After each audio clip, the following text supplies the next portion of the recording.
Le Rav nous dit dans la Hagdama de Ochot Sadikim, Adam b'shah shenolad ou begufo ou bechokmato halash misha kol habriot. Quand un homme lui est né, dans son corps et dans sa chokma, au sujet de son corps, au sujet de sa chokma, il est le plus faible de toutes les créatures. Ça veut dire,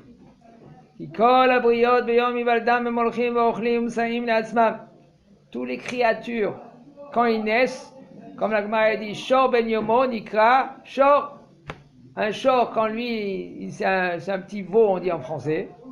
En hébreu, il n'y a pas un petit veau. En hébreu, on dit Egel. Aval, il s'appelle Shor. Même qu'il a un jour, il s'appelle Shor. On voit quelques minutes après, il commence à marcher. Aval Adam, Tsarich, Torach, Gadol, Begufo. L'homme, lui, il a besoin de beaucoup de peine dans son corps. וגם כן צריך יותר תיקון לנשמתו, לתקן החוכמה ולהבין דרכים טובים. Pourquoi il a besoin de peine? Parce que tu verras, c'est la médecinoute, elle est comme ça. Le bébé, avant, il est comme, comment il est le bébé? Il est sur son dos, il fait les mains en l'air, les mains en l'air, les pieds en bas, et il pleure et tout cela. Il veut dire qu'il a soif, il a mangé, il ne peut rien faire sans quelqu'un. Si quelqu'un il l'utilise pas, il va pas essayer de le prendre soin de lui, eh ben, il peut, chez Mishmor, il part. C'est pas comme un taureau. Un taureau, dès qu'il naît, après quelques heures, il commence à marcher. Il peut y aller vers l'eau, boire. Il va chercher la tétine de sa mère. Ça, si c'est pas sa mère maintenant du bébé qui va prendre le petit, il va lui donner la tétine, et il va crever de faim chez Mishmor.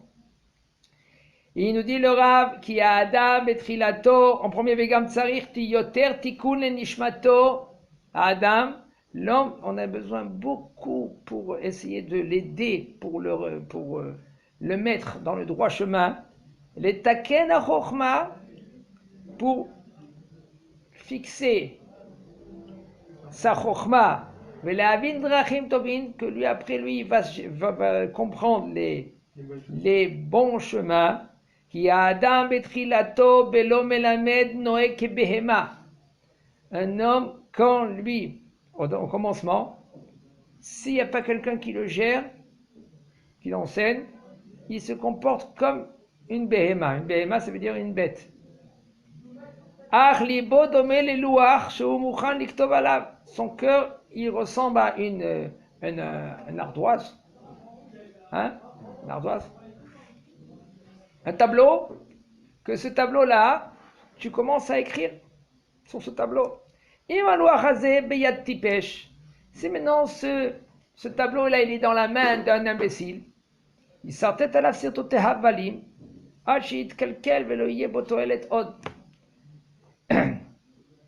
cet imbécile-là, qu'est-ce qu'il va faire? Il va écrire n'importe quoi, il va dessiner n'importe quoi, il va faire n'importe quoi de ce tableau-là. À la fin, il va le bousiller, ça va y aller à la poubelle. Un homme qui est intelligent, qu'est-ce qu'il va faire?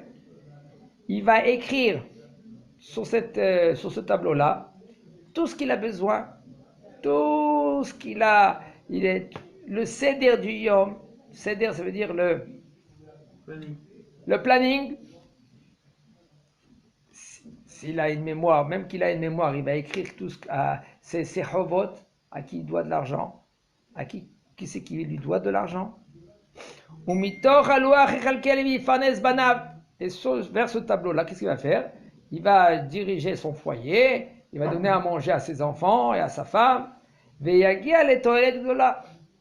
il va arriver au but. Comme ça, c'est le cœur de l'homme. À Kessilim, les imbéciles, les imbéciles, qu'est-ce qu'ils vont faire? Ils vont dessiner dans le cœur du vide et du mensonge. Ils vont, qu'est-ce qu'ils vont graver dans ce cœur-là? N'importe quoi, le vide. Ils vont remplir leur cœur des pensées de Hevel, ça veut dire n'importe quoi, grave, des pensées de vide. Vamaskilim yirtevu alibam mirtav Elohim. Et ceux-là qui sont intelligents, ils vont écrire dans leur cœur des lettres de Akadosh Baruch Hu. Akabana Akadosh Baruch Hu, qu'est-ce qu'il te demande?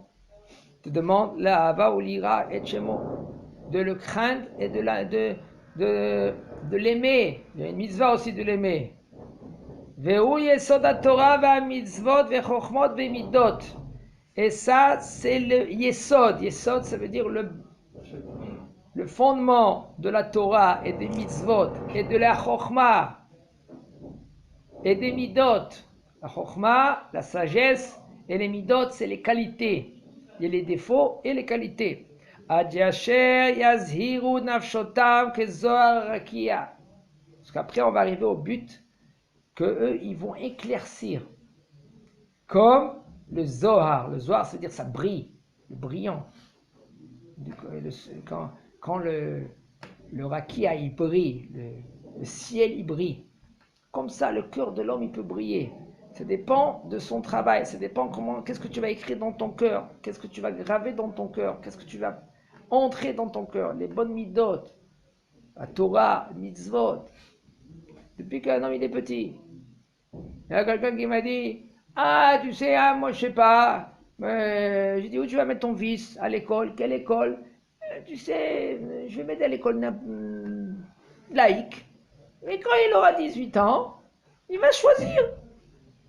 Je dis après qu'il va être empoisonné du monde extérieur. Là, tu vas le mettre maintenant après dans le Kodesh. Le bonhomme, il va être out. Le bonhomme, il va absorber du vide. Si Baruch Hashem, tu le mets dans une école Torah, avec Kodesh, avec des professeurs qui sont Yirat Shamayim. Parce que Yirat Shamayim, c'est le but. Et ça emmène à la Torah comme il faut. Parce qu'un homme, il peut étudier la Torah comme la faculté.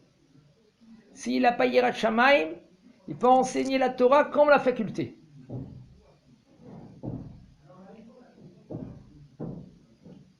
Ça veut dire que lui, il étudie la Torah, il s'appelle le professeur. Professeur de Torah. On n'est pas professeur de Torah. On est... Pourquoi les Chachamim, ils s'appelaient Tamidei Chachamim? Les étudiants. Parce qu'ils sont tout le temps étudiants. Même que le bonhomme, lui, qu'il a 50 ans, 60 ans, 70 ans, il s'appelle Tamid Chacham. Pourquoi il s'appelle Tamid Chacham? Tamid Chacham, ça veut dire qu'il est tout le temps étudiant. Même qu'il a maintenant des élèves, il a 500 élèves, il s'appelle Tamid Chacham. Parce que ses yeux, il faut qu'il se regarde que lui encore, il est encore enseignant, mais il est aussi étudiant. Ça veut dire que tout le temps, il doit étudier encore. Mais tu as étudié hier, Mahadash. C'est quelque chose de nouveau là maintenant. Non, c'est plus nouveau, même que c'est plus nouveau, comme il nous a raconté hier le Rav Elbaz. Il nous a raconté. Le Rav Ovadia Zatzal, cette nuit, ça va être Saïloula. Le Rav Ovadia Zatzal, il était, ils ont dit, tous ses amis à l'école, tous à la yeshiva, ils sont partis tous au Tioul, et lui il est resté 3 jours de Tioul, il est resté à la yeshiva. Ah, qu'est-ce que tu vas faire à la yeshiva, 3 jours d'études? Il a dit, je vais étudier. Et ils sont passés, ils ont fait 3 jours de Tioul, ils sont revenus, au bout de 3 jours, non, qu'est-ce que tu as fait? Ben, j'ai étudié Baba Kama. Vous voulez poser des questions? Posez des questions. Et ils ont commencé à lui poser des questions, à lui tac, il répondait. Dis-moi, combien de fois tu as fait Baba Kama pour que tu es baki comme ça dans Baba Kama? Il dit 60 fois. En 3 jours, le Rav, il a fait 60 fois. Voilà, la Gemara, en entière. En entière. Oui. Comment? Comment? Et il faut savoir, quelqu'un il dit, le Rav Avadia, c'est pas tout le monde qui peut être Rav Avadia. Il ne faut pas exagérer aussi. Le Rav Avadia, il avait une vision phénoménale. Une mémoire phénoménale. Le Rav Albaz, il a dit arrêtez d'inventer des histoires. Tout le monde, comme tu as dit, tout le monde. Voilà, comme tu dis, Mashiach. Si tu veux dans la vie, tu peux. Voilà, si tu veux dans la vie, tu peux. Le Rav Elbaz, il a dit qu'il a répété 60 fois la Masechet Baba Kama pendant 3 jours. Comment c'est possible? Tu vois, à la fin, c'est possible. Tu as la possibilité, tu as la volonté. Enfin, après, à l'Akbara, ça va rentrer dans ta tête. Tu veux ou tu ne veux pas. C'est comme quelqu'un qui baigne dans le dvash, le miel. À la fin, il va être doux. Même que le bâton, il est amer. Tu vas mettre quelque chose dans le miel. À la fin, il va être miel, il va être doux. Nachon, karazé. Un homme qui baigne dans la Gemara, il baigne, il nage. Ça devient marrant. Tu deviens une mara. Tu connais tout par cœur. Alors c'est... Voilà, si maintenant le bonhomme il est, mais tu dis la Gemara, mais j'arrive pas. Bien sûr, on dirait qu'on n'arrive pas, c'est difficile. Je vous dis, c'est difficile. Mais doucement. Encore une page, encore un mot, encore 2, 3 mots, encore 4, 5 mots. Et encore. Tu répètes à la fin, ça va rentrer. Comme ça, il a dit Rabbi Akiva. Il avait 40 ans qu'il a commencé, Rabbi Akiva. Rabbi Akiva, il a commencé à 40 ans. Puis il a dit à sa femme Rahel, il a dit non, c'est pas n'importe quoi, j'arrive pas. 40 ans, je peux arriver. Et avant tout cela, il a dit comment c'est possible pour Bichal commencer. Et il a vu un rocher. Comme nous tous on voit un rocher. Mais il a vu quelque chose d'extraordinaire avec ce rocher. Il y avait des gouttes d'eau qui tapaient le rocher. Mais les gouttes d'eau, ils tapaient au même endroit. Et à la fin, ça fait un trou. Mais si maintenant ces gouttes d'eau, ils auraient tapé un à droite, un à gauche, un au milieu, ça aurait fait un trou? Non. Tu tapes au même endroit, tac, goutte par goutte, Bezat Hashem, après ça va pénétrer. Alors il s'est dit, Rabbi Akiva, il a dit, si maintenant, une goutte d'eau, et encore une autre goutte d'eau, et encore une autre goutte d'eau, et encore une autre goutte d'eau, ça tape et ça pénètre un rocher. À plus forte raison que la Torah, ça va pénétrer ma tête, qu'elle est un peu. Et bien, au Hachem, c'est arrivé, Rabbi Akiva. Qu'est-ce qu'elle a fait, Rachel? Elle lui a dit, mon mari, écoute bien. Il a dit, comment c'est possible, de y aller au Talmud Torah avec des enfants de 5 ans? Marchouma, ça se fait pas, c'est pas beau. Comment je vais faire? Il a dit, viens, on va prendre un âne. Okay? Viens, on prend un âne. On va le mettre sur son dos, comme une sorte de plante, de terre. On va mettre une plante. Et tu vas prendre l'âne, tu vas y aller au chouk. C'est tout. Tu fais 2-3 tours, tu reviens. Et dès qu'il va au chouk, quelqu'un il voit cet âne-là avec la terre sur son dos, il y a une plante. Et les gens ils commencent à rigoler. Ils rigolent, ils s'éclatent. T'as vu cet âne-là? Il pousse sur son dos une plante.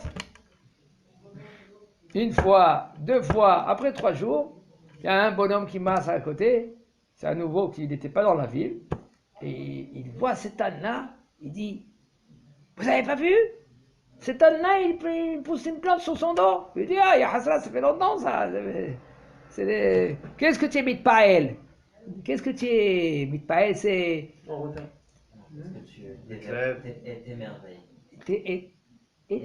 Émerveille. Qu'est-ce que tu t'émerveilles? Ah, t'as mitpaël. C'est déjà, ça fait longtemps, on est déjà habitués, nous. C'est normal. Moi, c'est normal. C'est normal que, oui, c'est normal. Pourquoi? Le temps, il fait le temps. Comme ça, Rabbi Akiva, il a compris, quand Rahel il a dit, mon mari va étudier même que tu as 40 ans avec les enfants de 5 ans. Et avec les enfants de 5 ans, il a étudié au Talmud Torah avec eux. Il partait avec son fils. Il emmenait son fils, il s'assied à côté de lui. Regarde ce vieillard-là, il étudie avec les enfants. Okay? 1 fois, 2 fois, 10 fois. Après, tout le monde se sont tus. Il a commencé à étudier. Après, c'était qui? Il est devenu Rabbi Akiva avec 24 000 élèves. Puis il a donné la couronne sur la tête de sa femme. Ir shel Zahav, Yerushalayim, Ir shel Zahav. Ça, c'est Rabbi Akiva. Elle était pas morte, la femme, Hein? Après, longtemps. ולזה הייתה כוונת שלמה באומרו, קושרם על אצבעותיך, כותבם על לוח ליבך. Ça, mais tu peux faire que ces élèves, je crois que tout ça. Après il a dit avec qui va. C'est pour ça Shlomo Amelech, qu'est-ce qu'il nous a dit? Kavanat Shlomo Amelech, l'attention de Shlomo Amelech de nous dire, Koshram al etzbaotecha, attache vers tes doigts, ton doigt, il faut attacher les livrets Torah, Kodvem, et il faut écrire à Luach Libecha, sur le Luach.